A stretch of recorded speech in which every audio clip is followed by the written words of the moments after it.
ஈவிஎம்க்கு எதிரான போராட்டம் அப்படிங்கிறது வந்து சாதாரண போராட்டம் கிடையாது. இது வந்து ஒட்டுமொத்த இந்திய மக்களோட வாழ்க்கையும் வந்து இப்போ வந்து கீழே போயிட்டு இருக்கு. எல்லாரோட வாழ்க்கையுமே கீழே போயிட்டு இருக்கு. அடுத்து வந்து நம்ம வந்து வாழ்க்கையில என்ன பண்ண போறோம், அடுத்த ஜென்ரேஷன் வந்து எப்படி வாழ போறாங்க இந்த சொசைட்டில அப்படின்னு சொல்லிட்டு எல்லாருக்குள்ளயுமே ஒரு கவலை அதான் வந்து ஃபுல்லாவே வந்து இருந்துட்டு இருக்கு. இதை வந்து மாற்றணும், இது வந்து சரி பண்ணணும், ஒரு அடிப்படையான மாற்றம் வந்து நம்ம நாட்டில் வந்து வரணும் அப்படின்னா நம்மளோட ஓட்டுரிமை மீட்கணும்.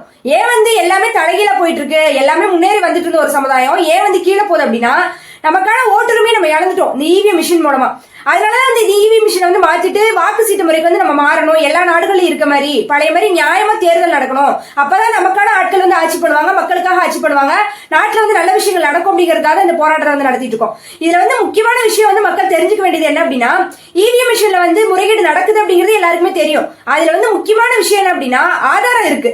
இப்ப ஒரு வேட்பாளருக்கு வந்து 0 ஓட்டு விழுகுது எலெக்ஷன்ல வந்து. இப்ப 2022 தமிழ்நாட்டுல வந்து நகர்ப்புற உள்ளாட்சி தேர்தல் நடந்துச்சு. அதுல 173 வேட்பாளர்களுக்கு 0 ஓட்டு பதிவாயிருக்கு. அது மட்டும் இல்லாம வந்து எல்லா தேர்தல்களையுமே இப்ப வட மாநிலங்களையும் சரி தமிழ்நாட்டிலையும் சரி எனக்கு வந்து ஓட்டு போட்டேன், என்னோட குடும்ப உறுப்பினர்கள் ஓட்டு போட்டாங்க. ஆனா வந்து எப்படி எனக்கு 0 ஓட்டு விழுந்திருக்கு, எப்படி வந்து 0 ஓட்டுன்னு காட்டுறாங்க, நான் போட்ட ஓட்டு எங்க போச்சுன்னு சொல்லிட்டு நிறைய வேட்பாளர்கள் வந்து பேட்டி கொடுக்குறாங்க. இதுதான் வந்து முக்கியமான ஆதாரம். இப்ப நிறைய ஓட்டு திருடுறாங்க, லட்சக்கணக்கில் திருடுறாங்க, கோடிக்கணக்கில் திருடிட்டு இருக்காங்க. ஆனா வந்து இந்த 0 ஓட்டு அப்படிங்கிற விஷயத்துல இருந்து மாட்டிருக்காங்க, வெளிப்படையா வந்து மாட்டிருக்காங்க. மொத்தமா திருடி இவிஎம்ல முறைகேடு நடக்குது அப்படிங்கறத வந்து வெளிப்படையா வந்து காமிக்கிற அளவுக்கு வந்து மாட்டிருக்காங்க. இதை வந்து மக்கள் வந்து தெளிவா புரிஞ்சுக்கணும்.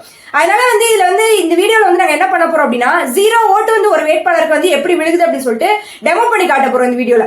அதுக்கு முன்னாடி வந்து இப்ப நிறைய வேட்பாளர்கள் வந்து 0 ஓட்டு எங்களுக்கு விழுந்திருக்கு அப்படின்னு சொல்லிட்டு நிறைய பேர் வந்து பேட்டி கொடுத்திருக்காங்க. அந்த பேட்டி வந்து ஃபர்ஸ்ட் வந்து பார்க்கலாம். 35 பேர் சென்னையில இருந்து வந்திருக்காங்க. ஒரு ஃபேமிலியில அதாவது பெரியப்பா சித்தப்பா பிள்ளைங்க நாங்க ஒன்னோட ஒண்ணு ஒரே ஃபேமிலியா இருந்துட்டோம். உங்களுடைய வீட்டுல இருந்தும் ஒரு 5-4 ஓட்டு இருக்கலாம். ஆமா கேளுங்க, இது எல்லாம் ஒரு சின்ன ஒரு எல்லாமே பெரியப்பா சித்தப்பா அண்ணன் தம்பி பிள்ளைகள் இப்படிதான். இவங்க எல்லாரும் சேர்ந்து எனக்காக, ஏன்னா மகன் கூட இருந்து என்ன செய்றாங்க, அந்த டீச்சரும் சாரும் எனக்கு துரோகம் பண்ணவே மாட்டாங்க. அவங்க சொல்றாங்க உங்களுக்கு இந்த எங்க பூத்துல எங்க வீட்டுல இருந்து 35 ஓட்டு விழுந்திருக்காங்க. ஆனா எனக்கு வந்த ரிசல்ட் என்ன தெரியுமா, 0. ஓட்டுச்சாவடியில முகவரா நான் இருந்தேன். என்னுடைய குடும்பத்தில் மொத்தம் வந்து 4 ஓட்டு. அந்த 4 ஓட்டுமே வந்து 0ன்னு காட்டுதுனாக்கா இது ஜனநாயக படுகொலை. ஒவ்வொரு பூத்திலும் 0 ஒரு ஓட்டு கூட பதிவாகவில்லை என்று கேள்விப்பட்டு நாங்கள் உள்ளபடி ஆச்சரியப்படுகிறோம். நானே, என் மகன், என் மனைவி எல்லாமே பரிசு பெற்ற சொல்லி தான் வாக்களித்தோம். ஆனால் அங்கே பார்த்தீங்கன்னா 0வாக தெரிகிறது. ஒரு 2 சுற்று 3 சுற்று எண்ணும் போது 0 ஓட்டு இருக்கு. ஏதோ இது வந்து இவிஎம் மிஷின்ல வந்து திட்டமிட்ட சதி. 100க்கும் மேற்பட்ட இளைஞர்கள் வந்து நாங்கள் வாக்களித்தோம். ஆனால் அந்த பூத்தில் வந்து ஒரே ஒரு ஓட்டு மட்டும்தான் பரிசு பெட்டகத்தில் இருக்குது. மீதி 99 ஓட்டு எங்கே போச்சுன்னே தெரியல. நாங்கள் ஒவ்வொரு பூத்துலையும் நாங்கள் நின்னதே எல்லா எதிர்கட்சியும் தாண்டி 50 பேர் நின்னோம் ஒவ்வொரு பூத்துலையும். அவங்க வாக்கு கூட எங்களுக்கு இல்லை. இதில் மிகப்பெரிய சதி நடந்திருக்கு. சதி நடந்து எங்களை வந்து ஏமாத்து வேலை நிறையா பண்ணியிருக்காங்க. பிக்சர்லேயே இல்லாத மாதிரி இருந்த கட்சிகளை கூட ஒரு பூத்துலேயே அதிகமாக ஓட்டு வர மாதிரி காட்டியிருக்காங்க. இது ஜனநாயக படுகொலை. இது இதே மாதிரி போச்சுன்னா இனி எலெக்ஷனே வைக்க வேண்டியதில்லை. இந்திய அளவில் வந்து 350 சீட்டுகளை வந்து பிஜேபி பிடிக்கும்னு சொல்கிறாங்க. அதே மாதிரி பிடிக்குது. தமிழகத்தில் வந்து அதிமுக வேட்பாளர்கள் அனைவருமே எம்பியில் தோற்கடிக்கப்படுறாங்க. ஆனால் ஓபிஎஸோட பையன் வர ரவீந்திரநாத் குமார் வந்து தேர்தல் முடிவு அறிவிக்கிறதுக்கு முன்னாடியே தன்னை பாராளுமன்ற உறுப்பினர்னு கல்வெட்டில் பொறிச்சிக்கிறாரு. அதே மாதிரி சொல்லி வச்சபடி அவர் மட்டுமே ஜெயிக்கிறாரு.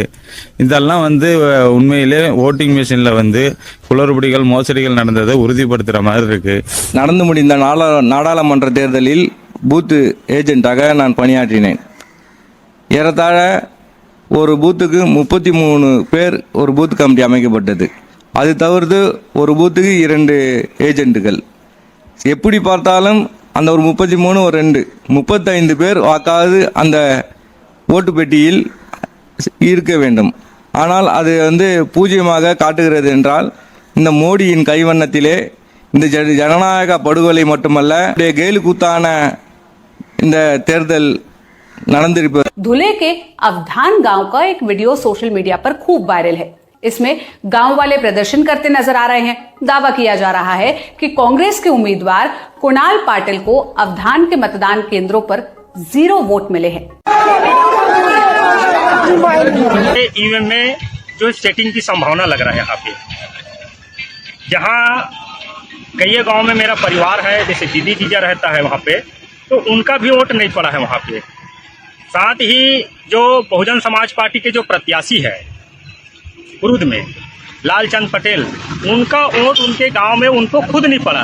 இந்த வீடியோஸ்ல வந்து வேட்பாளர்கள் வந்து பேசுற விஷயங்கள் வந்து பார்க்கலாம். நாங்க போட்ட ஓட்டேங்க, எங்க குடும்ப உறுப்பினர்கள் போட்ட ஓட்டேங்க, எல்லாருமே வந்து அவ்வளவு கவலையோட சொல்றாங்க. எல்லாம் வந்து ஜனநாயகமே வந்து ஃபுல்லா வந்து கீழே போயிட்டு இருக்கு அப்படிங்கிற விஷயத்தை வந்து ஸ்ட்ராங்கா வந்து பதிவு பண்றாங்க. இந்தியா ஃபுல்லா நடக்குது. இந்தியா பூராமே வந்து வட மாநிலங்கள்ல இது பெரிய பிரச்சனை. இது வந்து நிறைய பூத்துல வந்து நிறைய ஃபுல்லா திருடுறோங்கிற பேர்ல இதுல வந்து மாட்டிக்கிறாங்க. பிஜேபி காரங்க வந்து இதுல வந்து மாட்டிக்கிட்டு நிறைய வேட்பாளர்கள் வந்து எலெக்ஷன் கமிஷன்ட்ட வந்து நேரடியாக கம்ப்ளைண்ட் பண்றாங்க. சுப்ரீம் கோர்ட்டுக்கு வந்து இந்த விஷயத்தை கொண்டு போறாங்க. எதிர்கட்சிகள் வந்து இந்த விஷயங்களை கொண்டு போறாங்க. இது எல்லாருமே பண்ணி பாக்குறாங்க. ஆனா வந்து இது யாருமே எந்த ஸ்டெப்புமே எடுக்கிறது கிடையாது. சுப்ரீம் கோர்ட் கிட்ட போனா ஆதாரம் இருக்கு, நாங்களே வந்து இந்த விஷயத்தை வந்து ஜீரோ ஓட்டு விஷயத்துல வந்து ஆதாரம் இருக்கு, சுப்ரீம் கோர்ட் நடவடிக்கை எடுக்கணும்னு சொல்லிட்டு நேரடியாக போய் பெட்டிஷன் கொடுத்துருக்காங்க. இந்த ஜீரோ ஓட்டு விஷயத்தை வந்து ஆதாரமா எடுத்துக்கணும், எடுத்துட்டு இவிஎம் மிஷினை தடை பண்ணணும்னு சொல்லிட்டு எலெக்ஷன் கமிஷன்ல நேரடியாக போய் பெட்டிஷன் கொடுத்துருக்கோம். சுப்ரீம் கோர்ட்ல வந்து நேரடியாக போய் பெட்டிஷன் கொடுத்துருக்கோம். ஆனா வந்து இது வந்து யாருமே வந்து கண்டுக்க மாட்டாங்க. அதே மாதிரி எதிர்கட்சிகள் நினைச்சா இந்த விஷயத்தை பெரிய விஷயமா மாத்தலாம். எதிர்கட்சிகள்ட்ட வந்து எலெக்ஷன் கமிஷன் வந்து என்ன சொல்றான் அப்படின்னா, நீ வந்து உனக்கு வந்து நீ வந்து உன்கிட்ட வந்து ஆதாரம் இருந்துச்சுன்னா நீ நிரூபின்னு சொல்லி சொல்றான் எதிர்கட்சிகள்ட்ட. அவங்க தான் எலெக்ஷன்ல கண்டெஸ்ட் பண்றாங்க, அவங்களோட ஓட்டுகளை தான் ஃபுல்லா வந்து பிஜேபி திருடிட்டு இருக்காங்க. ஆனா எதிர்கட்சிகள் வந்து ஃபுல்லா வந்து ஆர்எஸ்எஸ்க்கு வந்து அடிமையா மாறி ஃபுல்லா சைலண்ட் ஆயிட்டு இருக்காங்க. இந்த விஷயத்தை எவ்வளவு பெரிய விஷயமா மாத்தலாம். ஜீரோ ஓட்டு அப்படிங்கிறது வந்து மக்கள் வந்து மறக்க கூடாது. முக்கியமா இந்த பிரச்சனை கிளப்பணும். எவ்வளவோ திருடிட்டு இருக்கானுங்க, மொத்தமா திருடுறானுங்க. ஜீரோ ஓட்டு எப்படி ஒரு வேட்பாளருக்கு விழுகும்? மக்கள் வந்து ஆழமா சிந்திச்சு பார்க்கணும். இவிஎம் மிஷின்ல ஓட்டு திருட்டு நடக்குது அப்படிங்கிறதுக்கான முக்கியமான ஆதாரம். இதை வந்து நாங்க வந்து ஃபுல்லா வந்து டெமோ பண்ணி காட்ட போறோம். இப்ப அதே மாதிரி வந்து இப்ப ஏற்கனவே ஒரு வீடியோல வந்து டெமோ பண்ணி காமிச்சிருக்கோம். என்ன விஷயம் வந்து டெமோ பண்ணிருக்கோம் அப்படின்னா, இவிஎம்ல வந்து முறைகேடு நடக்கும், ஓட்டுகளை வந்து திருட முடியும் அப்படின்னு சொல்லிட்டு பிஜேபி வந்து வேற ஒரு வேட்பாளர்கள்ட்ட இருந்து அவங்களோட பாதி ஓட்டு அப்படியே வந்து திருடி பிஜேபி வந்து மொதல் பொசிஷனுக்கு வருவாங்க. ரெண்டாவது பொசிஷன்ல இருக்க பிஜேபி மொதல் பொசிஷனுக்கு வருவாங்க. அதே மாதிரி வந்து லாஸ்ட் பொசிஷன்ல இருக்க பிஜேபி வந்து ரெண்டாவது பொசிஷனுக்கு வருவாங்க. இது மாதிரி வந்து முறைகேடு பண்ண முடியும் இவிஎம் மிஷின்லன்னு சொல்லிட்டு ஏற்கனவே வந்து ஒரு வீடியோல தெளிவா எப்படி முறைகேடு நடக்குதுன்னு சொல்லிட்டு செஞ்சு காமிச்சிருக்கோம். வீடியோ பார்க்காதவங்களுக்கு லிங்க் கொடுக்குறோம், அதை நீங்க போய் பாருங்க, தெளிவா இருக்கும் அந்த விஷயம். அதே மாதிரி வந்து இப்ப வந்து நாங்க வந்து பண்ணி காமிக்க போற விஷயம் வந்து இவிஎம் மிஷின்ல ஜீரோ ஓட்டு வந்து வர வைக்க முடியும், மொத்தமா திருட முடியும் அப்படிங்கறது வந்து சோர்ஸ் கோட் மூலமா வந்து கூட ரெடி பண்ணிருக்கக்கூடிய அந்த சாஃப்ட்வேர் சோர்ஸ் கோட் மூலமா வந்து டெமோ பண்ணி காட்ட போறோம். அது மட்டும் இல்லாம வந்து இதுல வந்து எப்படி நடக்குது அப்படிங்கிற விஷயத்தையும் வந்து தெளிவுபடுத்த போறோம். என்ன சோர்ஸ் கோட் வந்து ரைட் பண்ணிருக்கோம், உள்ள வந்து என்ன சாஃப்ட்வேர் வந்து இருக்கு அப்படிங்கிற விஷயத்தையும் வந்து தெளிவுபடுத்த போறோம். இப்ப நீங்க கீழே இருக்க இமேஜ்ல பாக்கலாம். இப்ப நம்ம பண்ண போற முறைகேடுக்கு வந்து மொத்தம் எத்தனை பேர் தேவைன்னா ஒரு 2 சங்கி இருந்தா போதும் ஒரு பூத்ல. அந்த 2 சங்கி வச்சே வந்து ஒரு 2 வேட்பாளர்கிட்ட இருக்க மொத்த ஓட்டையும் திருடிடலாம். இப்ப எக்ஸாம்பிளுக்கு வந்து தமிழ்நாட்டுல ஒரு பூத்துல வந்து 2 பிஜேபி சங்கிங்க இருக்காங்க. அங்க ஒரு 1500 பேர் இருப்பாங்க குறைஞ்ச வாக்காளர்கள் வந்து. அதுல 2 பேர் இருந்தா போதும், அந்த பூத்துல இருக்க மேக்சிமம் ஓட்டு யாருக்கு ஓட்டு போட்டாலும் அந்த ஓட்டை வந்து பிஜேபிக்கு வந்து மாத்த முடியும். அதான் எப்படின்றத நான் சொல்ல போறேன்.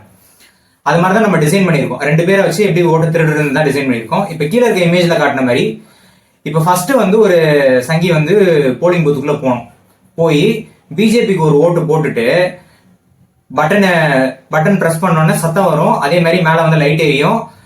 இது மாதிரி தனியா பூத்துக்குள்ள ஓட்டு போடும் போது நம்ம உள்ள என்ன பண்றோம்ன்றது தெரியாது. ஒருத்தருக்கு போடுற ஓட்டு வந்து சத்தம் வரும், அது மட்டும் தான் வெளியில இருக்கிறவங்க கேட்கும். அதுக்கப்புறம் என்ன பண்ணணும்னா, இப்ப நான் வந்து திமுக கிட்ட இருந்தும் அதிமுக கிட்ட இருந்தும் ஓட்டெல்லாம் வந்து பிஜேபி டிரான்ஸ்பர் பண்ணணும்னா திமுக பட்டனை வந்து ஒரு அழுத்தம், அதிமுக பட்டனை ஒரு அழுத்தம் இந்த ஆள் வந்து அழுத்தணும். அழுத்திட்டு இந்த ஆள் வெளியே வந்துடணும். எல்லாருக்கும் என்ன நினைப்பாங்க, பிஜேபிக்கு மட்டும் ஒருத்தருக்கு மட்டும் ஓட்டு போட்டு அவர் வந்துட்டாரு அப்படின்னு தான் நினைப்பாங்க. ஏன்னா ஒரு ஓட்டு தான் பதிவாகும். அப்படிதான் டிசைன் வந்து பண்ணியிருக்காங்க. வேற எந்த பட்டனும் அதுக்கப்புறம் பிரஸ் பண்ணாலும் அந்த ஓட்டு பதிவாகாது. ஆனா நம்ம மிஷின்ல எப்படி ப்ரோக்ராம் பண்ண முடியும்னா, அது ஓட்டா பதிவாகாம ஆனா அதை பிரஸ் பண்ணிருக்காங்கன்றத வந்து உள்ள ரெக்கார்ட் பண்ண முடியும். அது மாதிரிதான் இப்ப கோட் எழுதியிருக்கோம். அது ஓட்ல இன்க்ரீஸ் ஆகாது. பிஜேபியோட ஓட்டோ இல்ல டிஎம்கே ஏடிஎம்கேவோட ஓட்டா இன்க்ரீஸ் ஆகாது. ஆனா அந்த பிரஸ்ஸை மட்டும் ரெக்கார்ட் பண்றோம். அதுக்கப்புறம் பின்னாடியே வந்து ரெண்டாவது இன்னொரு சங்கி போகணும். கூட நின்றுட்டு பின்னாடி 2வது சங்கி போய் என்ன பண்ணணும்னா திருப்பி பிஜேபிக்கு ஒரு ஓட்டு போடணும். இந்த 2 பேரு இந்த பேட்டர்ன்ல ஓட்டு போட்டா, அதாவது ஃபர்ஸ்ட் ஒரு பிஜேபிக்கு ஒரு ஓட்டு, அதுக்கப்புறம் ஏடிஎம்கே சிம்பிள் ஒரு தடவையும் டிஎம்கே சிம்பிள் ஒரு தடவையும் அழுத்திட்டு வெளியே வந்துடணும். 2வது சங்கி போய் வந்து பிஜேபிக்கு இன்னொரு ஓட்டு போட்டா ஏடிஎம்கேக்கு இருக்க ஓட்டும் டிஎம்கேக்கு இருக்க ஓட்டும் அப்படியே பிஜேபிக்கு டிரான்ஸ்பர் ஆகிற மாதிரி நம்ம பண்ணியிருக்கோம். இப்ப அதுதான் நான் வந்து டெமோ பண்ணி காட்ட போறேன். இது ஏற்கனவே நம்ம வந்து டிசைன் பண்ண மிஷின். இங்க இருக்கிறது வந்து 8 பட்டன். இந்த 8 பட்டனும் வந்து 8 வேட்பாளர்களுக்கான பட்டன் மாதிரி. இப்ப இந்த மிஷின்ல வந்து 8 பேருக்கு ஓட்டு போற மாதிரி நம்ம டிசைன் பண்ணிருக்கோம். இப்ப இந்த ஃபர்ஸ்ட் பட்டனை பிரஸ் பண்ணா மேல இருக்க லைட் எரியும். லைட் எரிஞ்சா அவங்களுக்கு வந்து ஓட்டு பதிவாயிருச்சுன்னு அர்த்தம். ஆனா இப்ப யாரோ ஒருத்தர் போய் வந்து டக்குன்னு இந்த ஓட்டை வந்து நம்ம போட்டுற முடியாது.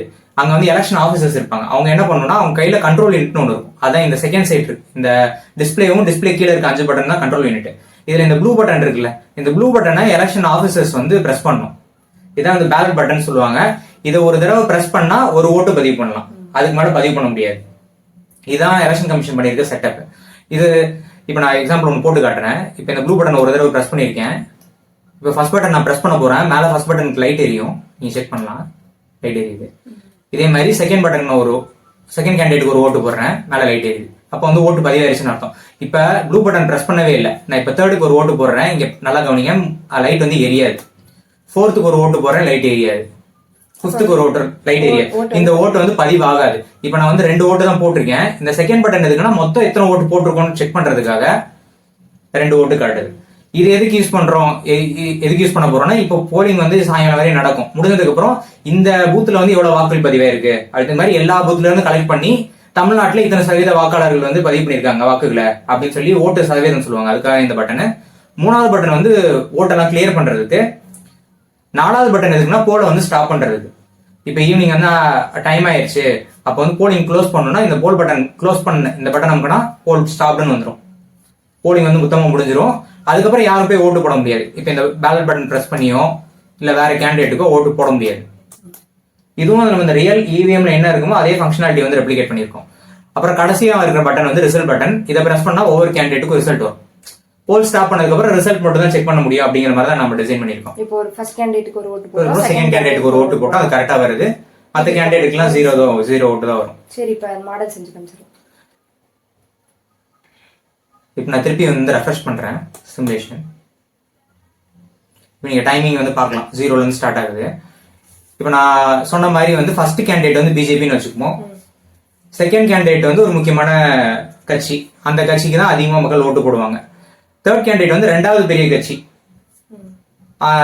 ஒரு ஃபர்ஸ்ட் கேண்டிடேட்டுக்கு வந்து ஒரு 40% ஓட்டு போட்டாங்கன்னா செகண்ட் கேண்டிடேட்டுக்கு வந்து ஒரு 30% ஓட்டு போடுவாங்கன்னு வச்சுக்கலாம். அது மாதிரி 2 பெரிய கட்சின்னு வச்சுப்போம். அந்த பெரிய கட்சிகளோட ஓட்டை வந்து நான் ஃபர்ஸ்ட் கேண்டிடேட்டா இருக்க பிஜேபிக்கு வந்து நான் டிரான்ஸ்ஃபர் பண்ணணும்னா இப்போ எதுவுமே பண்ண தேவையில்ல. இப்போ வந்து காலையில போலிங் ஆரம்பிக்குது, அப்போ வந்து மொதல் 2 பேர் வந்து சங்கிங்க இவங்க செட்டப் பண்ண, அதாவது ஆர்எஸ்எஸ் பிஜேபி செட்டப் பண்ண சங்கிங்க இருக்காங்கன்னா அவங்க போய் என்ன பண்ணணும்னா ஃபர்ஸ்ட் ஓட்டு பிஜேபிக்கு போட்டுட்டு ஃபர்ஸ்ட் சங்கி என்ன பண்ணணும்னா இந்த பட்டன் அழுத்தணும். ஆனால் மேலே லைட் எரியாது, ஓட்டு பதிவாகாது. இந்த பட்டன் ஒரு தடவை அழுத்தணும். அதுக்கப்புறம் அந்த சங்கி வந்து வெளியே போயிடணும் பூத்தை விட்டு. இப்போ ஓட்டு நம்ம செக் பண்ணோம்னா ஒரு ஓட்டு தான் பதிவாயிருக்கும். பிஜேபிக்கு போட்ட அந்த ஒரு ஓட்டு தான் பதிவாயிருக்கும். இங்க வந்து ஆபீசர் வந்து ப்ளூ பட்டனை வந்து பிரஸ் பண்ணலாம் ஓட்டு போட முடியும். இப்போ வந்து ஒரு ஓட்டு தான் பதிவாயிருக்கு. ஆனா இன்டர்னலா என்ன ரெக்கார்ட் ஆயிருக்குன்னா பிஜேபிக்கு போட்டு அந்த 2 பட்டனுக்கு நம்ம அழுத்தினது வந்து இன்டர்னலா கோட்ல வந்து ரெக்கார்ட் பண்ணியிருக்கோம். இப்போ நான் திருப்பி செகண்ட் சங்கி வந்து உள்ள வரணும். போலிங் ஆஃபீஸர் வந்து பேலட் பட்டன் பிரஸ் பண்ணுவாங்க. இப்போ திருப்பி போய் பிஜேபிக்கு ஒரு ஓட்டு போடணும். அவ்வளோ ஓட்டு ரெஜிஸ்டர்னு காட்டும். இப்போ நம்ம செக் பண்ணி பார்த்துடலாம், 2 ஓட்டு தான் பதிவாயிருக்கு மொத்தத்துக்கு. இதுக்கப்புறம் நம்ம 2வது கேண்டிடேட்டுக்கும் 3வது கேண்டிடேட்டுக்கும் போடுற எல்லா ஓட்டும் பிஜேபிக்கு வந்து டிரான்ஸ்ஃபர் ஆகும். நான் பண்ணி காட்டேன். இப்போ நான் 2வதுக்கு வந்து ஒரு 2 ஓட்டு போடுறேன், ஒரு ஓட்டு போட்டிருக்கேன். இப்போ நான் 2வது ஓட்டு போட்டேன். இப்போ 3வது கேண்டிடேட்டுக்கு அதே மாதிரி நான் 2 ஓட்டு போடுறேன், ஒரு ஓட்டு போட்டேன், 2வது ஓட்டு போட்டேன். இப்போ மொத்தம் வந்து 4 பிஜேபிக்கு 2 ஓட்டு போட்டோம், அந்த 2 சங்கிங்க போட்ட ஓட்டு. மீதி 2 கேண்டிடேட்டுக்கும் 2 ஓட்டு போட்டிருக்கோம். மொத்தம் 6 ஓட்டு. டோட்டல் ஓட்ஸ் வந்து 6 வருது. இப்போ நான் போல் ஸ்டாப் பண்றேன். ரிசல்ட் வந்து பிஜேபிக்கே மொத்தமா 6 ஓட்டுன்னு காட்டும். அந்த செகண்ட் கேண்டிடேட்டுக்கு இன்னும் 2 ஓட்டு கூட சேர்த்து போடுறோம். செகண்ட் கேண்டிடேட் நான் இன்னும் 2 ஓட்டு சேர்த்து போடுறேன். நம்ம கேண்டிடேட்டுக்கும் நான் ஒவ்வொரு ஓட்டு போடுறேன். ஏன்னா மற்றவங்கள இருந்து இதுக்கு டிரான்ஸ்ஃபர் ஆகாதுன்னு நம்ம காட்டணும். இப்போ வந்து 4th கேண்டிடேட்டுக்கு ஒரு ஓட்டு போடுறேன். அடுத்து 5th கேண்டிடேட்டுக்கு ஒரு ஓட்டு போடுறேன். 6th கேண்டிடேட்டுக்கு ஒரு ஓட்டு போடுறேன். 7th கேண்டிடேட்டுக்கு ஒரு ஓட்டு போடுறேன். 8th கேண்டிடேட்டுக்கு ஒரு ஓட்டு போடுறேன். இப்போ செகண்டுக்கு வந்து நம்ம 4 போட்டோம். ஃபர்ஸ்ட் கேண்டிடேட்டுக்கு 2, தேர்ட் கேண்டிடேட்டுக்கு 2, மற்ற எல்லா கேண்டிடேட்டுக்கும் ஒவ்வொரு ஓட்டு போட்டிருக்கோம். டோட்டல் ஓட்ஸ் வந்து 13. நான் இப்போ போல் ஸ்டாப் பண்றேன். 3வது பட்டன் பிரஸ் பண்ணக்கூடாது, ஏன்னா ஓட்லாம் கிளியர் ஆயிரும். போல் ஸ்டாப் பண்ணியாச்சு. இப்போ ரிசல்ட் செக் பண்ணலாம். ஃபர்ஸ்ட் கேண்டிடேட்டுக்கு 8 ஓட்டு வந்துருச்சு, நம்ம 2 தான் போட்டோம். இப்போ செகண்ட் கேண்டிடேட்டுக்கு 0 வந்துருச்சு, நம்ம போட்ட 4 ஓட்டுமே காணாம போச்சு. தேர்ட் கேண்டிடேட் போட்ட 2 ஓட்டும் காணாம போயிடுச்சு. அந்த 6 ஓட்டு வந்து பிஜேபி டிரான்ஸ்ஃபர் ஆகி 2 + 6 8 ஓட்டு வந்துருச்சு. மத்த எல்லா கேண்டிடேட்டுக்கும் நம்ம ஒவ்வொரு ஓட்டு போட்டோம். அதை இவங்கள்ட்ட இருந்து திருடாம இந்த 2 கேண்டிடேட் வந்து டார்கெட் பண்ணி திருடணும்னு சொல்லி அவங்க முடிவு பண்ணி திருடிடலாம். சரி, இப்போ நான் ஃபர்ஸ்ட் கேண்டிடேட் வந்து பிஜேபின்னு நான் அசீவ் பண்ணேன். ஃபர்ஸ்ட் கேண்டிடேட் தான் பிஜேபியா இருக்குன்னு அவசியம் கிடையாது. நான் எந்த இடத்துல வேணா பிஜேபி வைக்கலாம். நான் இப்போ வந்து 8வது கேண்டிடேட்டா பிஜேபி வச்சு மொதல் 2 இதே மாதிரி 2வது 3வது பட்டன்ல இருந்தோ இல்லை மொதல் 2 பட்டன்ல இருந்தோ நான் மாற்றி காட்டுறேன். நான் திரும்பி சிமுலேஷன் ஸ்டார்ட் பண்ணிட்டேன். ஏன்னா வந்து பட்டன் வந்து எங்கே இருக்கும்னு யாருக்கும் தெரியாது. இது சங்கிகள் சொல்கிற ஒரு கதை. அதனால வந்து முன்னாடியே ப்ரோக்ராம் பண்ண முடியாது. பிஜேபி இந்த பட்டன்ல தான் வரும்னு வந்து யாருக்கும் தெரியாதான். அதனால வந்து முன்னாடியே வந்து ப்ரோக்ராம் பண்ண முடியாதான் அப்படின்னு ஒரு கதை சொல்லிட்டு இருக்காங்க. அப்படிலாம் கிடையாது. இப்போ நான் பிஜேபி வந்து எங்க வேணா இருக்கலாம். ஆனா இந்த பர்டிகுலர் பேட்டர்ன்ல போய் இந்த பட்டன் அமுக்குனா ஃபர்ஸ்ட் பிரஸ் ஆகிற பட்டன் வந்து அதுக்கப்புறம் அந்த சும்மா அமுக்குறாங்கல்ல அந்த பட்டன்ல இருந்து டிரான்ஸ்ஃபர் ஆகிற மாதிரி நம்ம வந்து பண்ண முடியும். இப்போ நான் 8வது பட்டன் பிஜேபின்னு வச்சு நான் பண்ணி காட்டுறேன். இப்போ வந்து ஃபர்ஸ்ட் ஓட்டு போட போறோம். 8வது பட்டன் ஒரு தடவை பிரஸ் பண்ணிடணும். 2வது பட்டன் ஒரு தடவையும் 3வது பட்டன் ஒரு தடவையும் சும்மா பிரஸ் பண்ணிட்டு அந்த சங்கி வந்து வெளியே போயிடணும். இப்போ வந்து நம்ம 2வது ஓட்டை வந்து பதிவு பண்றோம். 2வது ஓட்டு திரும்பி 8வது பட்டனுக்கு ஒரு தடவை பதிவு பண்ணணும். இதுக்கப்புறம் நம்ம 2, 3க்கு போடுற எல்லா ஓட்டும் 8க்கு டிரான்ஸ்ஃபர் ஆகும். நான் பண்ணி காட்டுறேன். இப்போ நான் வந்து 2க்கு வந்து 2 ஓட்டு போடுறேன். 1 2. 3வது கேண்டிடேட்டுக்கும் 2 ஓட்டு போடுறேன். 2வது ஓட்டு போட்டேன். மற்ற கேண்டிடேட்டுக்கு கூட ஏதாச்சும் இப்போ நான் ஃபர்ஸ்ட் கேண்டிடேட்டுக்கு மட்டும் 2 ஓட்டு போட்டு காட்டுறேன். இப்போ ஃபர்ஸ்ட் கேண்டிடேட்டுக்கு போடுற ஓட்டு வந்து 8க்கு டிரான்ஸ்ஃபர் ஆகாது. ஏன்னா வந்து இப்போ போய் வந்து செகண்ட் தேர்ட்ல இருந்தா அவங்க வந்து டார்கெட் பண்ணிருக்காங்க. இப்போ நான் வந்து செக் பண்ணிக்கலாம். மொத்தம் ஓட்டு 8. நான் வந்து போல் ஸ்டாப் பண்றேன். இப்போ ரிசல்ட் பார்க்கலாம். ஃபர்ஸ்ட் கேண்டிடேட் போட்ட 2 ஓட்டு அப்படியே இருக்கும். செகண்டுக்கு 0 தான் காட்டும். நம்ம 2 ஓட்டு போட்டோம், ஆனா அது வந்து 8க்கு டிரான்ஸ்ஃபர் ஆயிடுச்சு. தேர்டுக்கும் நம்ம வந்து 2 ஓட்டு போட்டோம், 0 தான் காட்டும், அதுவும் 8க்கு டிரான்ஸ்ஃபர் ஆயிடுச்சு. இப்போ மற்ற கேண்டிடேட்லாம் நம்ம ஓட்டே போடல, 0 காட்டும். ஆனா 8வது கேண்டிடேட்டுக்கு நம்ம 2 ஓட்டு தான் போட்டோம், ஆனா எத்தனை ஓட்டு காட்டும்னா 6 ஓட்டுன்னு காட்டும். பார்க்கலாம். 7வது கேண்டிடேட்டுக்கு வந்து 0, 8வது கேண்டிடேட்டுக்கு வந்து 6 ஓட்டு. இது இப்படி முறையே, அதாவது எந்த பட்டனா வேணா இருக்கலாம். இந்த பர்டிகுலர் பேட்டர்ன்ல வந்து ஓட்டு விழுந்துச்சுன்னா இன்னொரு கேண்டிடேட் இருக்கிற மொத்தத்தையும் திருட முடியும். இப்படி வந்து முறைகேடுகள் நடக்குது. இது வந்து இப்ப வந்து குணா ரெடி பண்ணிருக்க சாஃப்ட்வேர்ல சோர்ஸ் கோட் வந்து இப்படி வந்து அடிச்சிருக்காங்க. இப்ப வந்து நிஜத்துல வந்து இப்ப நம்ம போய் இப்ப சும்மா போய் நம்ம போய் வந்து யாருக்காச்சும் அடிச்சு விட்டு வந்தா இப்படிலாம் நடக்கும்னு சொல்ல முடியாது. அவங்க வந்து அப்படி சோர்ஸ் கோட் அவங்க உள்ள வந்து ரெடி பண்ணிருக்காங்க, உள்ள வந்து கோடிங் அடிச்சிருக்காங்க அப்படின்னாலும் இப்படி நடக்கும். என்ன வந்து உள்ள வந்து அவங்க பண்ணி வச்சிருக்காங்கன்னு சொல்லி தெரியாது. இது மாதிரி 1000 வழிகள் யோசிக்கலாம். இதுக்கு முன்னாடி வந்து நம்ம வந்து பண்ண சோர்ஸ் கோட் வந்து ரைட் பண்ணதுல வந்து ஏற்கனவே வந்து டெமோ பண்ணி காமிச்சிருக்கோம். அதுல வந்து இந்த பேட்டர்ன் கிடையாது. எப்படி வேணாலும் யோசிக்கலாம். நம்ம வந்து இப்படிதான் பண்ணணும் கூட கிடையாது. இப்ப சாஃப்ட்வேர்ல நம்ம இப்படி பண்ண முடியும்னு சொல்றோம், ஆனா வந்து இப்படிதான் பண்ணணும் கிடையாது. ப்ளூடூத் இருக்கு, வைஃபை இருக்கு, நெட் இருக்கு, அதை வச்சு என்ன வேணா வச்சிருக்காங்கன்னு நமக்கு தெரியாது. அப்படியும் பண்ணலாம், இப்படியும் பண்ணலாம். ஏன்னா வந்து எலெக்ஷன் கமிஷன் வந்து என்ன சொல்றாங்கன்னா, உள்ள வந்து நாங்க வந்து எதுவுமே கிடையாது அப்படின்னு சொல்லி சொல்றாங்க. ஆனா ஒவ்வொரு மிஷினையும் திறந்து பார்க்க முடியாது, நம்ம திறந்து காட்டுறதும் கிடையாது. சும்மா டெமோக்கு வந்து ஏதோ ஒரு மிஷின் 2 மிஷின் வந்து ஃபர்ஸ்ட் வந்து காட்டியிருக்காங்களே தவிர எத்தனையோ மிஷின் இருக்கு, லட்சக்கணக்கான மிஷின் இருக்கு. ஒவ்வொரு மிஷினையும் இவங்க திறந்து காட்டுறது கிடையாது. எலெக்ஷன் நடக்கிற அன்னைக்கு, எலெக்ஷன் ரிசல்ட் வர அன்னைக்கு கூட வந்து இவங்க மாத்திட்டு தான் இருக்காங்க ரிசல்ட்டை. அதுல வந்து உள்ள வந்து என்ன இருக்கு நமக்கு தெரியல. நைட்டு முடிவு பண்றாங்க. நிறைய இதுல அவங்க பாக்குறது எப்படி இருக்குன்னா, தேர்தல் முடிவு எக்ஸிட் போல் வரையும் வந்து அவன் பிஜேபிக்கு வந்து இந்த ரிசல்ட் கொடுக்கலான்னு தான் முடிவு பண்றான். சரி, எதிர்கட்சி ஜெயிக்கிற விட்டுறலாம், மக்கள் வந்து கோவப்படுவாங்கன்னு. அன்னைக்கு நைட்டு முடிவு பண்ணி அடுத்த நாள் வந்து தலையில வந்து ரிசல்ட் மாறதான் நம்ம பாக்குறோம். அதான் உள்ள வந்து என்ன வந்து இருக்கு, நெட் இருக்கா, ப்ளூடூத் இருக்கா, வெளியில இருந்து ஹேக் பண்ண முடியுமா, எதுவுமே நமக்கு தெரியாது. ஆனால் நாங்க வந்து குணா ரெடி பண்ணிருக்கிறது வந்து என்ன ரெடி பண்ணிருக்காங்க அப்படின்னா வந்து எலெக்ஷன் கமிஷன் வந்து சொல்ற மாதிரி நாங்க வந்து ப்ளூடூத்தோ நெட்டோ வைஃபையோ எதுவுமே கனெக்ட் பண்ணாமையே ஸ்டார்டிங்ல வந்து ஒரு கோட் எழுதுறது மூலமா அந்த மிஷின் ரெடி பண்றது மூலமாவே வந்து எல்லா முறைகேடுமே பண்ண முடியும் அப்படிங்கிறது தான் ஃபர்ஸ்ட் ஒரு டெமோ பண்ணி காமிச்சோம். அதே மாதிரி 0 ஓட்டு ஒரு வேட்பாளருக்கு வந்து எப்படி வருது அப்படிங்கிறதுக்கான டெமோ வந்து பண்ணி காமிச்சிருக்கோம். மக்கள் வந்து தெளிவா வந்து புரிஞ்சுக்கணும். எத்தனை வேட்பாளர்கள் வந்து வெளிப்படையா வந்து பேட்டி கொடுக்குறாங்க, இந்தியா ஃபுல்லா பேட்டி கொடுக்குறாங்க, வெளிப்படையா தமிழ்நாட்டிலயும் சொல்லியிருக்காங்க. அதே மாதிரி வந்து இது எப்படி நடக்கும், இது எப்படி நடக்க முடியும், ஒரு வேட்பாளருக்கு வந்து எப்படி 0 ஓட்டு விழுக்கும் சொல்லி மக்கள் வந்து ஸ்ட்ராங்கா வந்து யோசிக்கணும். இதான் முக்கியமான ஆதாரம். இவிஎம் மிஷின்ல முறைகேடு நடக்குது அப்படிங்கிறதுக்கான முக்கியமான ஆதாரம் இதுதான். கண்டிப்பா இதை வந்து நாங்க வந்து விட போறது கிடையாது. இதை ஃபுல்லா வந்து நாங்க வந்து இப்ப ரெடி பண்ணி நாங்க செஞ்சு காமிச்சிட்டு இருக்கக்கூடிய இந்த விஷயத்தை வந்து கம்ப்யூட்டர் வச்சு செஞ்சு காமிச்சிட்டு இருக்கக்கூடிய விஷயத்த இவிஎம் மிஷின் மாடல் வந்து தயார் பண்ணிட்டு இருக்கோம். இந்தியா ஃபுல்லா இதை கொண்டு போய் சேர்ப்போம். இது வந்து முறைகேடு நடக்குது அப்படிங்கிற விஷயத்த ஃபுல்லா கொண்டு போய் சேர்ப்போம். ஓட்டுரிமையை மீட்போம். எப்படி வந்து ஓட்டுரிமைங்கிறது சாதாரண நமக்கு ஒண்ணு கிடைச்சிடல. இது வந்து எத்தனையோ பேர் வந்து உயிர் தியாகம் பண்ணி நமக்கு வாங்கி கொடுத்துருக்காங்க. அவ்வளவு உயிர் தியாகம் பண்ணி வாங்கி கொடுத்தனாலதான் நம்ம சமுதாயம் வந்து முன்னேறிட்டு இருந்துச்சு. நம்மளாம் படிச்சு வந்திருக்கோம், ஒரு வேலைக்கு போயிருக்கோம் அப்படின்னா அத்தனை பேரோட உயிர் தியாகம் நமக்கு ஓட்டுரிமை மூலமா கிடைச்சிச்சு. ஆனா இன்னைக்கு ஃபுல்லா வந்து நம்மள வந்து 3% கும்பலுக்கு, ஆர்எஸ்எஸ் கும்பலுக்கு அடிமையா மாத்த பாக்குறாங்க. இந்த ஓட்டுரிமை இவிஎம் மிஷின் மூலமா திருடி இதை சாதாரணமா வந்து நம்ம வந்து எடுத்து கடந்து போக முடியாது. இதை வந்து நம்ம இப்படியே அனுமதிச்சோம் அப்படின்னா அடுத்த தலைமுறைக்கு மொத்தமா எதுவுமே இல்லாம பண்ணிடுவானுங்க. மொத்தமா எல்லா இயற்கை வளத்தையும் காலி பண்ணிடுவானுங்க. வேலை வாய்ப்பு ஃபுல்லா காலி பண்ணிடுவானுங்க. எத்தனை கொரோனா கொண்டு வருவானுங்க, இன்னும் எத்தனையோ கொரோனா கொண்டு வருவானுங்க, கொரோனா நாடகம் நடத்துவானுங்க. டிமானிட்டைசேஷன் மாதிரி, ஜிஎஸ்டி வரி மாதிரி, வரி மேல வரி போட்டு மக்களை வந்து புடுங்குறது, போதை கொடுத்து காலி பண்றது, ஃபுல்லா வந்து இந்திய மக்களை வந்து முழு அடிமையா மாத்திடுவானுங்க. இதை வந்து நம்ம வந்து அனுமதிக்க கூடாது.